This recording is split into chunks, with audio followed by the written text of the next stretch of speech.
आजकल दुनिया में इंसानों ने कई चीज़ों का आविष्कार किया है और विज्ञान के क्षेत्र में कई महत्वपूर्ण प्रगतियां हासिल की है।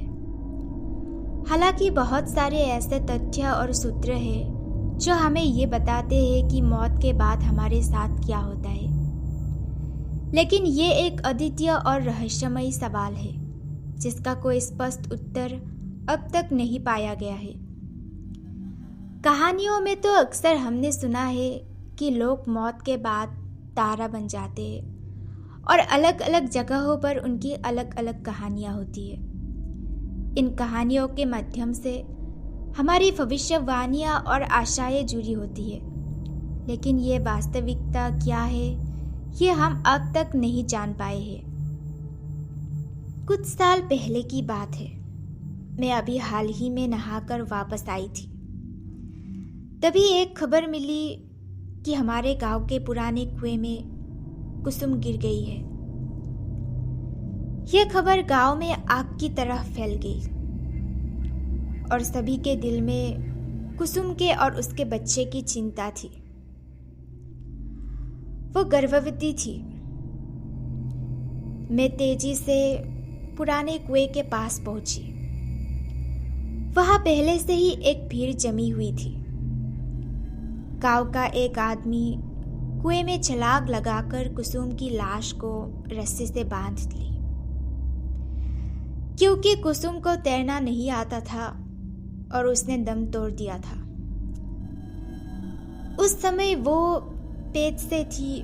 पानी में गिरने के बाद वो चीखी होगी, चिल्लाई होगी, पर पुराने कुएं में कम ही लोग पानी भरने आते थे, क्योंकि कुसुम का खेत कुएं के बगल में ही था। इसलिए उसका इस कुएं पर आना जाना लगा रहता था। पहले भी कई बार वो इस कुएं से पानी भर चुकी थी, पर इस बार उसकी किस्मत में कुछ और ही लिखा था।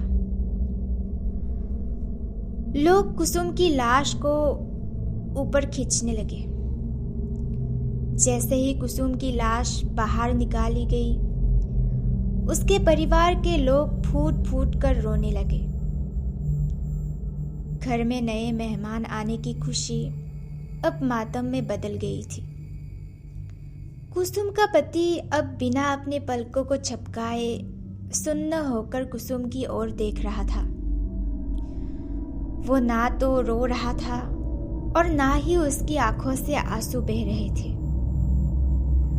वो बस बिना अपनी पलकें झपकाए कुसुम को देखते ही जा रहा था।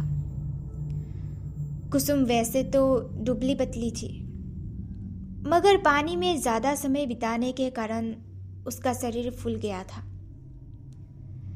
मैंने ऐसा दृश्य पहली बार देखा था और हालांकि मुझे डर लगना चाहिए था, पर मुझे डर नहीं लग रहा था। पर हाँ, मेरे मन में एक अजीब सी बेचैनी महसूस हो रही थी। पुलिस मौके पर पहुंची और गांव वालों से बयान लिया। इसके बाद उन्होंने अंतिम संस्कार करने की इजाजत दी। कुसुम का अंतिम संस्कार पुराने कुएं के पास के खेत में ही किया गया। मौत तो इंसान के हाथ में नहीं होती। शरीर से आत्मा कब निकल जाए इसका कोई पूरी तरह से निश्चित जवाब नहीं होता। कहते हैं कि अंतिम संस्कार के बाद इंसान की आत्मा का शांति मिलती है, मगर कई बार आत्मा खुद ही शांति की तलाश में रहती है। उस रात मेरे मन में इस विचार के कई सवाल उठने लगे। मैंने कई बार करवटें बदली, पर मुझे नींद नहीं आ रही थी।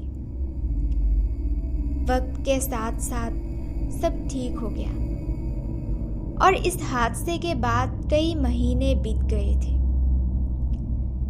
एक बार एक मजदूर पुराने कुएं के खेत में काम कर रहा था। तभी उसे एक औरत के रोने की आवाज सुनाई दी। वो कुएं के पास गया और देखा कि वो आवाज कुएं के अंदर से आ रही थी। वो कुएं के अंदर देखता है, लेकिन अगले दिन उस मजदूर को तेज बुखार आता है और उसका शरीर तप रहा होता है। वो बार बार कहता रहता, मेरे पास मत आओ, मैंने तुम्हारा क्या बिगाड़ा है, मुझे छोड़ दो। उस शाम उस मजदूर की मौत हो जाती है और गांव में अब पुराने कुएं की डर फैल जाता है। डर फैल जाता है कि कुसुम की आत्मा अब भी उस कुएं में है और गांव में ऐसी बातें शुरू हो जाती है। कुसुम के परिवार वाले भी कुएं के पास वाले खेत में खेती करना छोड़ देते हैं। यह सब सुनकर मुझे कुछ समझ नहीं आ रहा था। मेरे दादाजी के गुजरे कुछ ही महीने हुए थे और उनका अंतिम संस्कार तो हमारे घर के पीछे ही किया गया था। फिर मुझे कभी मेरे दादाजी क्यों नहीं दिखाई दिए। मेरे दादाजी कहते थे कि इंसान मरने के बाद कुत्ते का जन्म ले लेता है। इत्तेफाक से दादाजी के गुजरने के दूसरे ही दिन हमारे घर में कुत्ते का एक बच्चा लाया गया, जिससे कि घर की और खेती पर नजर रखी जाए। मन में सवाल फिर से उठने लगे।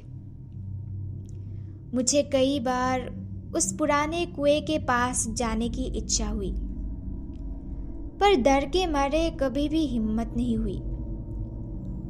हालांकि हमारे घर तक आने का सबसे छोटा रास्ता उसी कुएं के पास से गुजरता था, पर इन घटनाओं के बाद हमने दूसरे रास्ते से आना जाना शुरू कर दिया।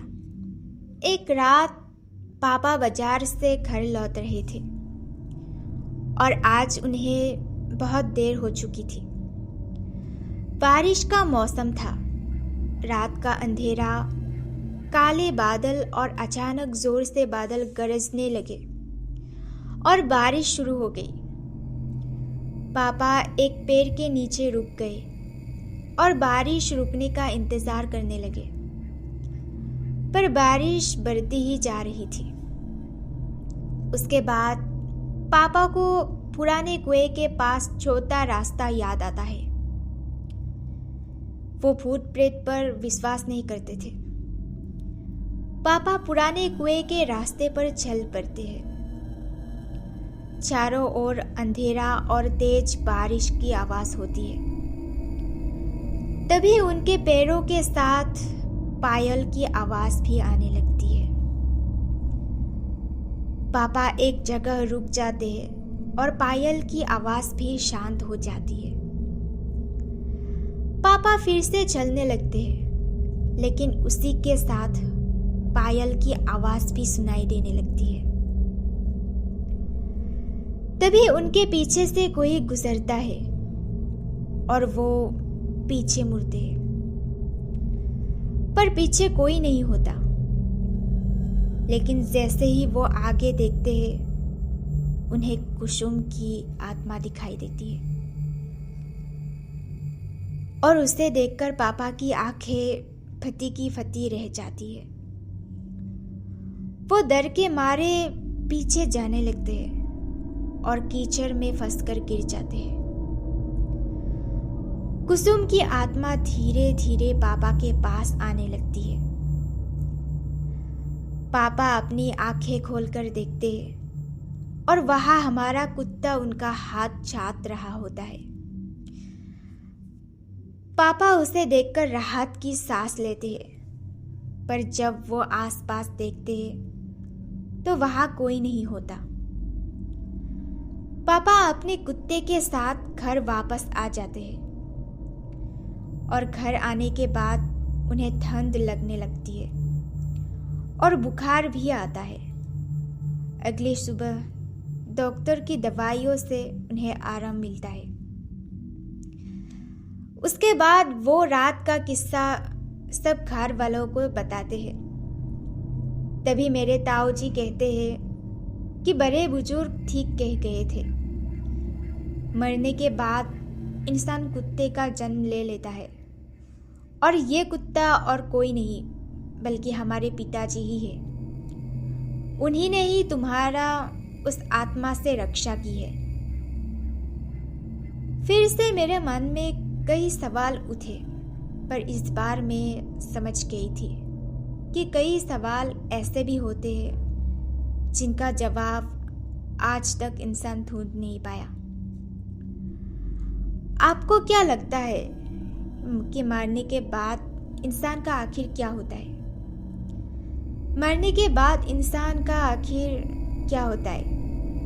ये एक गहरा और रहस्यमयी प्रश्न है जिसका कोई निश्चित उत्तर नहीं है।